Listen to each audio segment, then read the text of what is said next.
여러분 안녕하십니까? 광주 MBC 뉴스데스크입니다. 붕괴 사고로 27명의 사상자를 낸 광주 클럽의 복층 구조물은 불법으로 증축된 거였습니다. 게다가 이 구조물을 무자격자가 용접했다는 사실이 경찰 수사에서 드러났습니다. 경찰은 이 클럽의 업주들이 또 다른 주점에서도 불법으로 증축한 사실도 확인했습니다. 우종훈 기자가 취재했습니다. 춤을 추는 사람들 머리 위로 복층 구조물이 무너져 내립니다. 천정과 철제 빔으로 연결돼 있던 구조물이 사람들의 무게를 이기지 못한 것입니다.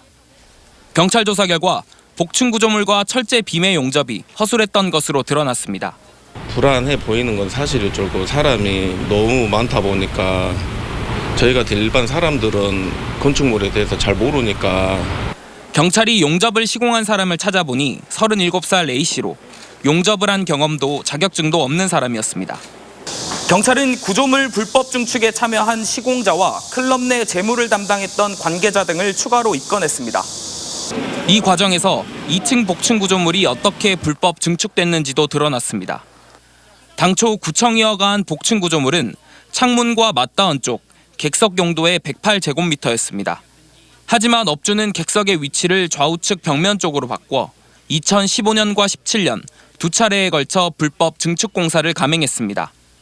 이번에 사고가 난 부분은 무자격자인 A씨가 지난 2017년 증축한 구조물이었습니다.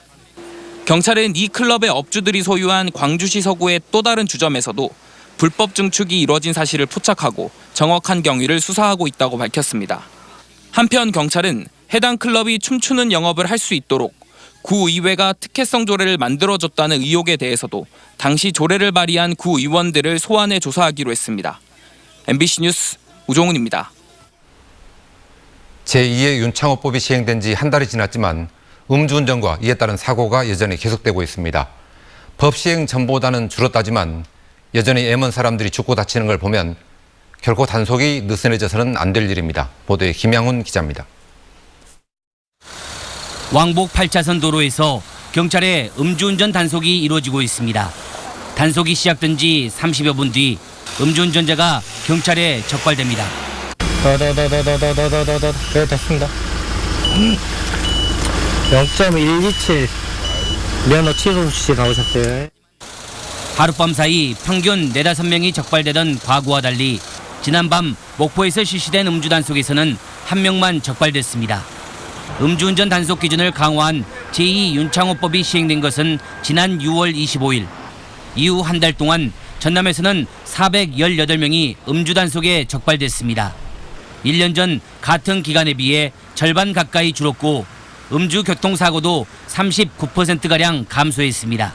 술을 한두 잔만 마셔도 음주 단속에 적발될 수 있다 보니 술을 자제하고 음주운전을 하는 운전자도 과거에 비해 많이 줄었습니다. 윤창호법이 시행 초기 효과를 보고 있는 겁니다.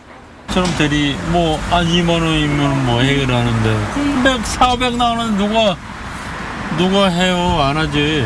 술자리 먹으려면 아예 안 가져가죠. 아침에 음주 단속이 무서워서 저녁에 늦게까지 술 먹는 사람들 없어요. 이제 많이 없어요. 이게 손님이 더 없어요.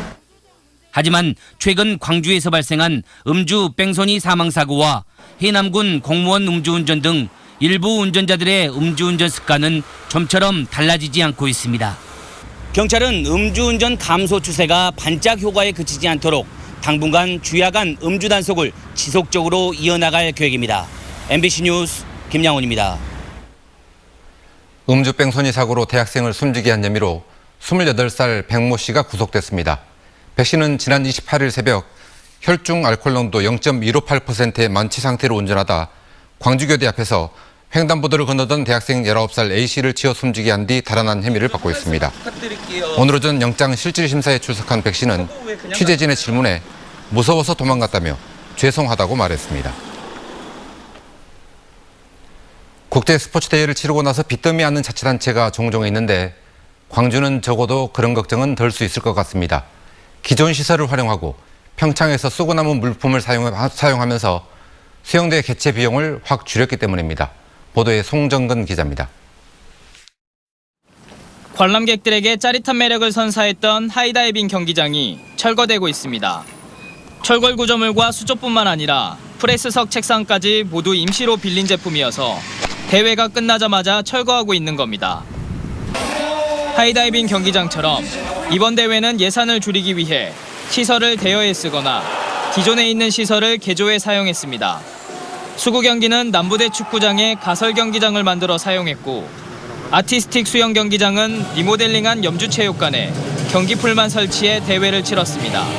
철거하고 이제 원상복귀를 하고 나면은 나중에 유지관리비라든가 이런 것들도 전혀 들지도 않고 또 그 비용으로 이 여수에 있는 오픈 워터까지 이렇게 경기를 치렀으니까.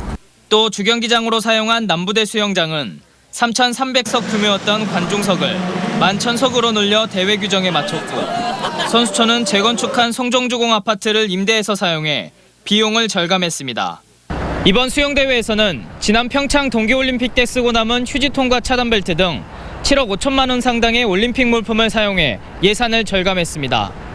이렇게 대회 준비와 운영을 위해 2,240억 원이 활용됐는데 평창올림픽 예산의 5%, 단일 종목인 대구 육상 선수권 대회 예산의 63%에 불과했습니다. 어느 대회보다도 적은 예산으로 치러졌지만 첨단 시설과 효율적인 운영으로 사후 시설 관리나 활용 문제나 그리고 지자체 재정 부담 등 부작용이 없는 짠물 대회를 위해 임시로 설치된 수구 경기장과 아티스틱 경기장 등은 다음 달 18일 마스터즈 대회가 끝나면 모두 철거될 예정입니다. MBC 뉴스 송정근입니다.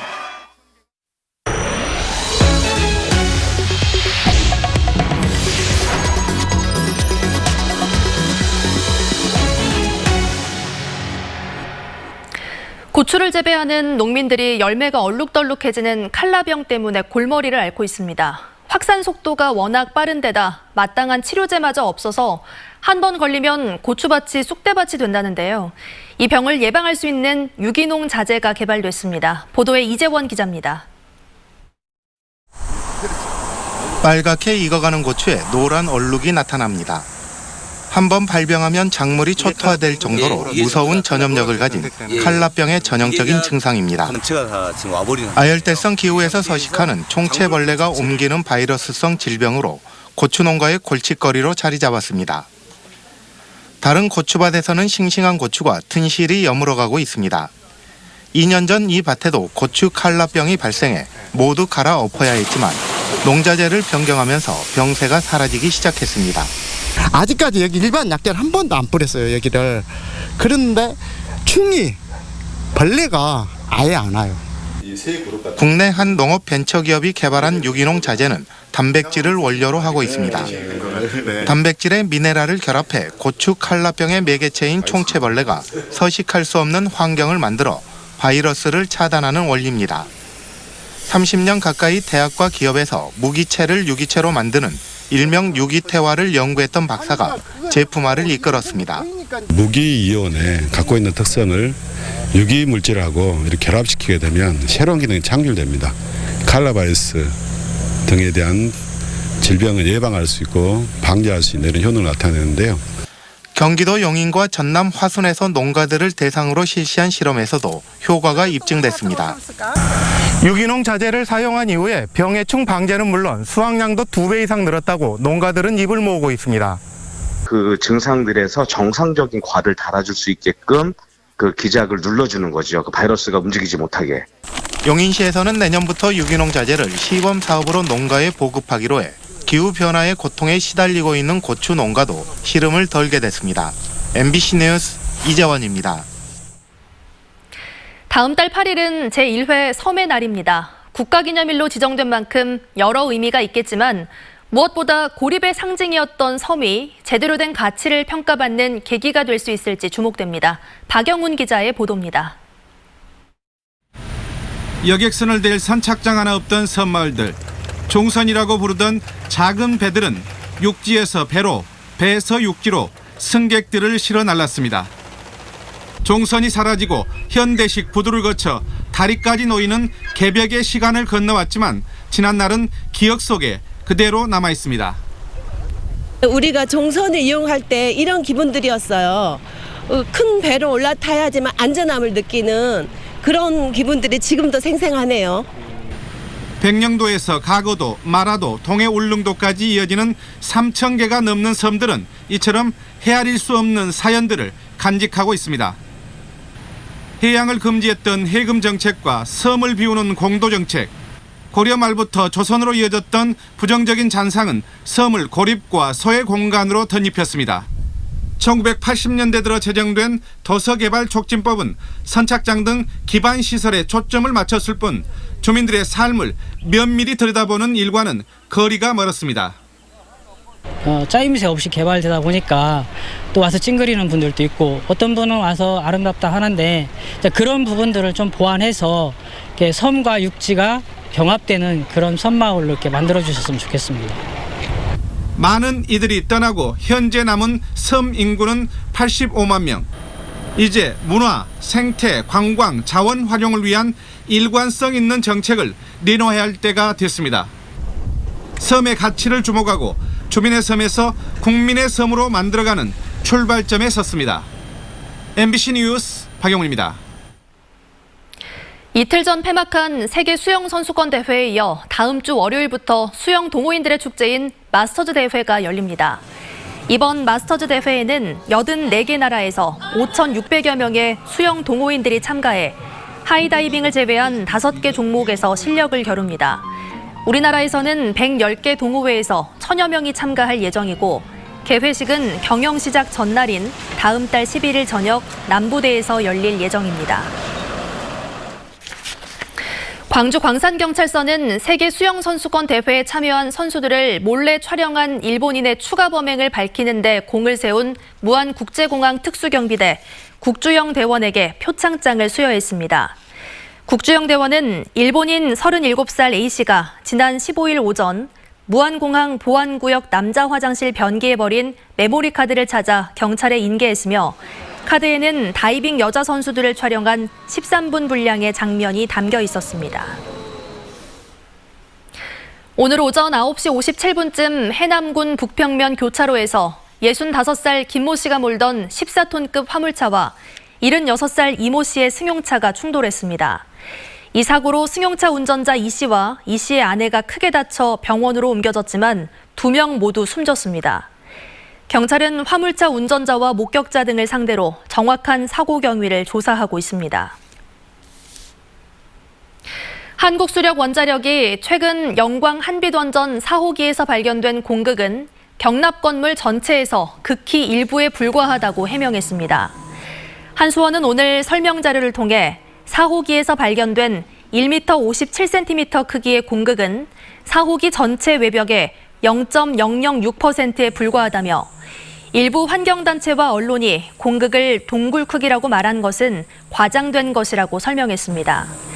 한편 한수원은 지역 일간지를 통해 대형 공극은 건설 당시 콘크리트 다짐 불량으로 발생한 것이라며 지역민들에게 사과했습니다. 광주시와 자치구는 클럽 붕괴 사고와 관련한 특별대책단을 꾸려 오늘부터 특별안전점검에 들어갔습니다. 특별대책단은 1단계로 다음 달 11일까지 유흥주점과 감성주점 등 81곳을 대상으로 불법 구조물과 무허가 영업 등을 집중 점검합니다. 이어 다중이용시설 1,400여 곳으로 점검 대상을 확대해 오는 11월까지 불법 행위를 단속할 예정입니다.